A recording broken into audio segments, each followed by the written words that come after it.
Ladies and gentlemen, boys and girls, what is going on? My name is M1K3 and welcome back to a brand new video here on the channel. In today's video, we're going to be going through me, Driven, and Vixie's games from the Champion Trios Cash Cup and what I learned from our mistakes. This was a super fun cup to play with the boys, and there is so much to be learned from this video, so stay tuned. And as you all know, if we hit 2,500 support a creator users on code M1K3, I'll not only be uploading one video a day, but two, which is gonna be a whole vibe.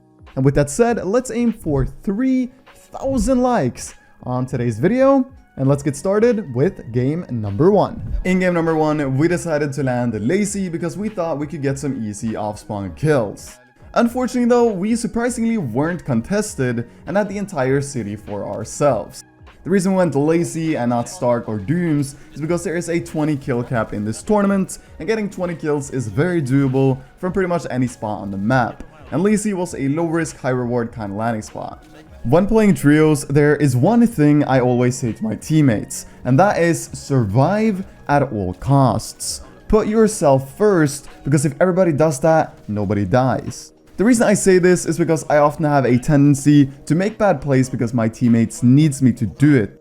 And that ends up getting me killed and then putting my teammate in an even worse spot than he was in the first place. So the mentality we had going into this tournament was that everybody had to survive.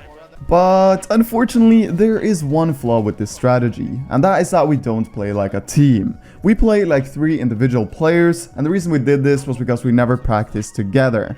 But if we did, we would have a different approach. We would look at our trio as one and not 3 individual players making individual plays.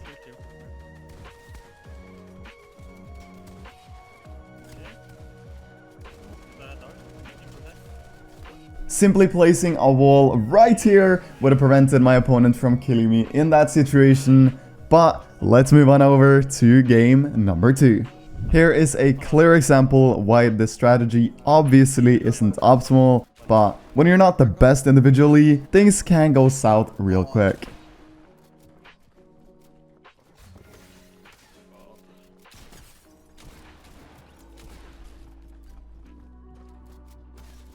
Right here, what I should have done was looked at my mats, seen that I had none, and then tried to one-pump my opponent. That would have been my best bet, 100%. Game number 3 was super free. We got a half and half zone and pretty much just held the height from there on out until the last moving circle, and this is how the game ended.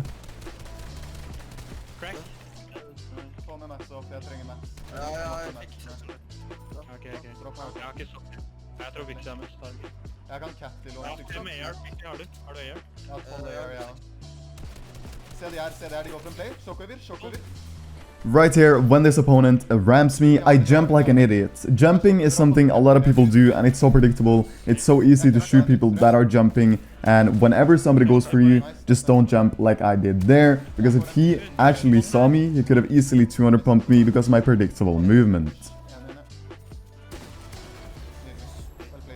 In every game mode, it is so important to try and look for kills, especially now that duos are hopefully coming up. Getting these spray and pray kills can be crucial both for points and loot. Carrying a harpoon is gonna be overpowered in duos, and I would recommend it to everyone watching.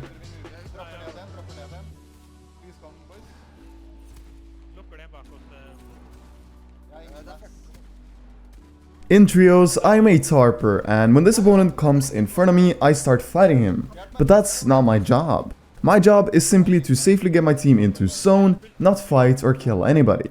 But I still go for this elimination and lose almost all my health. What I should have done here was been quick to find another tarp we could follow to get safely into the zone. This was a tremendous mistake I shouldn't have made.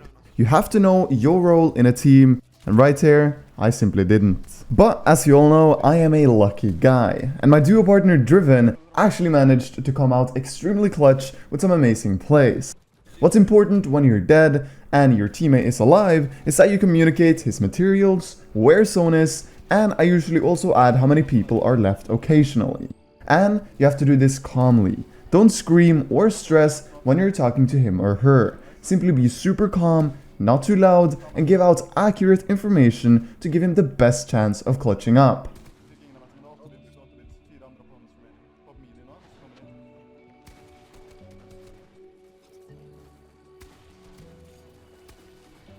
Driven!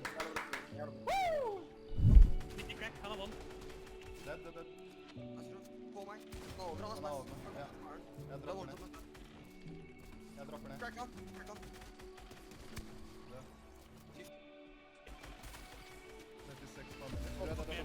In game number 5, my awareness and mechanics makes me go down to an incredible play by Pink. There's nothing else that needs to be said other than the fact that I simply got absolutely outplayed here. Volta blir alltid breaker bak meg uten at jeg hører noen ting.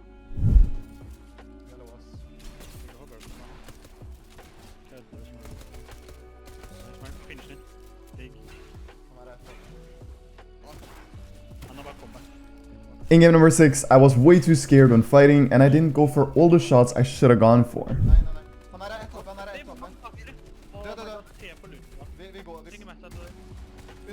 Right here, I was stressing, and when I'm stressing, I have bad aim and I make bad decisions, which isn't a good combo, and therefore, we went down in 2nd place.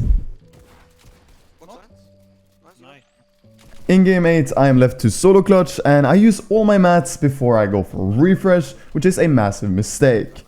Always guys, always start looking for refreshes when you have 100 to 200 mats left. If you die, but it is your best chance at securing some extra points. In game number 9, we decided to go Stark because we needed a few kill points. Unfortunately though, I simply get outplayed. This was a very good play by the duo, and I didn't have any awareness over what was going on, and therefore I ultimately ended up going down to them, which is fair play to them, but very unfortunate for us because we really needed the kill points. In game number 10, I have committed to everything with no confidence at all. This is such a stupid mistake by me, because everybody else is trying to play their hearts out, and if I push with supreme confidence, I'm going to do good. But instead of that, I am scared and hold back on what I'm doing. This is literally a throw by me, and I should have been able to pop off and get these eliminations 100%, and I would have been able to do that if I just had the mindset of being ultra confident.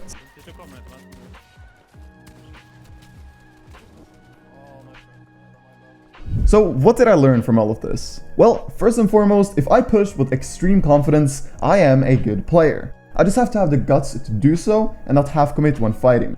And I need to have the mentality that I'm going to win any aim duel I find myself in. Because aiming at the end of the day comes down to confidence and mentality for me. I also have to practice way more with the people I play with. Me and Driven are hoping for duos next season, and we're gonna grind a lot. Hopefully it will pay off, and I am excited to see what the future holds. Thank you guys so much for watching today's video, and with that said, I'll see you guys tomorrow with a brand new video, and until then, take care.